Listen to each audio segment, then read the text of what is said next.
안녕하세요. 전국에 계신 크놀TV 시청자 여러분, 오늘은 평택시에 있는 센트럴돔에 나왔습니다. 한 남성이 있었습니다. 다섯째 손가락에 금반지를 끼고 묵직한 수첩을 늘 들고 다니던 평범한 50대였죠. 그는 조용한 일상을 살아가던 중 뉴스 한 줄에 마음이 동합니다. 고덕 신도시 개발 본격화, 삼성 반도체 공장 가동 임박, 눈빛이 달라졌습니다. 이게 기회다, 그런 생각이 들었죠. 당시 평택은 도시 전체가 들썩였습니다. 고덕 국제 신도시, 삼성전자 반도체 공장, 미군기지 이전, 신규 아파트 입주 등 여러 호재가 겹쳐 부동산 시장이 뜨겁게 달아오르고 있었죠. 언론은 제2의 판교, 경기 남부의 새로운 중심이라는 수식어를 붙였고, 전문가들도 높은 수익률을 예상하며 투자 적기라는 분석을 내놓았습니다. 그 남성은 이 분위기를 기회로 판단했습니다. 2017년 평택 고덕 가로수길 센트럴돔이라는 복합상가 두 호실을 계약하게 됩니다. 외관은 유럽풍 디자인의 도명 천장이 인상적인 대형 상가였고, 내부에는 5개 테마거리 440개 점포가 이어지는 구조였습니다. 당시 그는 1층 14평 상가를 8억 9천만 원, 2층 26평 상가를 6억 4천만 원에 분양받았고, 총 분양가만 15억 3천만 원이었습니다. 자금이 부족했던 그는 제2금융권에서 9억 원을 대출받고 자신의 6억 원을 더해 잔금을 완납했습니다. 마음속엔 분명한 계산이 있었죠. 월세 받아서 이자 갚고도 남겠지. 몇 년만 지나면 시세도 오를 테니 대박 나겠네. 그가 그린 미래는 단순하고 명확했습니다. 매달 수백만 원씩 임대료가 들어오고, 시간이 지나면 부동산 자체의 가치가 올라 자산도 불어나는 그림. 하지만 현실은 상상과 전혀 달랐습니다. 센트럴돔의 외관은 그럴듯했습니다. 멀리서 보면 번듯하고, 내부 조감도는 마치 외국 쇼핑몰처럼 멋졌죠. 분양 당시엔 명품 브랜드 대거 입점 예정이라는 홍보도 있었습니다. 그러나 실제로는 사람이 없었습니다. 점심시간 상가 안은 텅 비었습니다. 주항홀에는 인적이 없고 에스컬레이터는 멈춰 있었으며, 유리창에는 먼지가 소복이 쌓여 있었습니다. 매장 간판만 붙어 있을 뿐 실제 운영 중인 점포는 드물었고, 낙서가 된 안내판과 우편물이 쌓인 출입문은 오랫동안 사용되지 않은 흔적을 남기고 있었습니다. 그런데도 매달 나가는 이자는 수백만 원, 수익은 제로였습니다.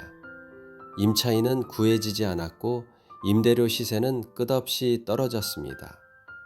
현재는 보증금 500만 원에 월세 50만 원이라는 초저가 조건으로도 임차인을 찾기 어렵습니다. 게다가 이 일대에서 매물로 나온 상가만 해도 800개를 넘어섭니다. 공실 경쟁이 치열할 수밖에 없죠. 사실 이런 사태는 예고된 것이었습니다. 분양 당시 시행사는 연 12% 임대 수익률, 명품 브랜드 입점 확정, 몇 개 안 남은 인기 상가 등 자극적인 문구로 투자자들을 유혹했습니다.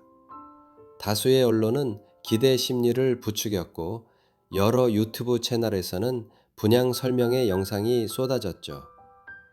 그러나 정작 분양이 끝나자 시행사는 자취를 감추었고, 약속했던 명품 브랜드는 들어오지 않았으며, 임차인을 유치하기 위한 실질적 노력도 없었습니다.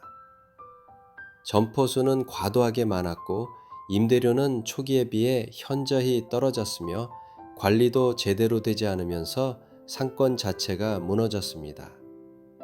문제는 이뿐만이 아닙니다. 상가 내부 구조상 임대가 어려운 요인도 많습니다. 공용시설이 부족하고, 매장 간 인테리어 공사가 까다롭고, 설비나 배관 공사까지 직접 해야 하기 때문에 새로 들어오는 임차인 입장에선 진입 장벽이 큽니다. 그래서 한번 임차인이 나가면 그 공간은 사실상 장기 공실로 굳어버립니다. 그 남성은 오랜 시간 버텼습니다. 공실 상태에서 세금과 관리비, 대출 이자를 감당하며 무려 4년을 버텼습니다. 하지만 결국 2023년 모든 것을 포기하고 상가 두 호실을 경매에 넘깁니다. 2층 상가는 1억 2천만 원에 낙찰되었고 1층 상가는 최저가 9,400만 원까지 떨어졌음에도 유찰되었습니다. 8억이 넘는 돈을 들여 산 상가가 1,000만 원에도 팔리지 않는 상황. 게다가 지난 4년 동안 쏟아부은 대출이자 세금, 관리비를 더하면 손에 남는 건 빚돈입니다. 이게 단지 운이 나빴던 걸까요? 전 그렇게 보지 않습니다. 상가 시장은 구조적으로 불합리한 점이 많습니다. 적에게 분양으로 점포소를 늘리고 수익률을 과장한 마케팅으로 투자 심리를 자극한 뒤 분양만 끝나면 발을 빼는 시행사, 그리고 감당하기 힘든 고금리, 제2금융권 대출, 이 모든 요소가 모여 개인의 재정 파탄을 불러오는 구조입니다. 이 남성은 단순한 실패자가 아닙니다. 그는 거대한 상가 분양 시스템의 피해자입니다. 수많은 이들이 그와 같은 함정에 빠지고 있지만 여전히 이러한 구조는 반복되고 있습니다. 이름만 바뀌고 지역만 바뀔 뿐 똑같은 형태의 상가가 전국 곳곳에서 분양되고 있습니다. 지금 이 영상을 보고 계신 여러분, 혹시 누군가가 이 상가 하나만 사면 매달 100만 원 수입 보장이라고 말한다면 그 말을 그대로 믿으시겠습니까? 그런 말이 진실이라면 왜 본인은 안 사고 여러분께 기회를 준다는 걸까요? 월세 따박따박? 그건 지난 세대 이야기입니다. 이제는 더 이상 그런 공식이 통하지 않습니다. 상가는 더 이상 무조건적인 수익 창출 자산이 아닙니다. 선택은 언제나 자유지만 그 선택에 따른 결과는 전적으로 본인의 몫입니다. 오늘 영상이 유익했다고 생각하시면 구독, 좋아요, 댓글로 응원 부탁드릴게요. 큰돌TV는 다음 영상에서도 더 깊이 있는 정보를 전달드릴 수 있는 이야기로 찾아뵙겠습니다. 감사합니다.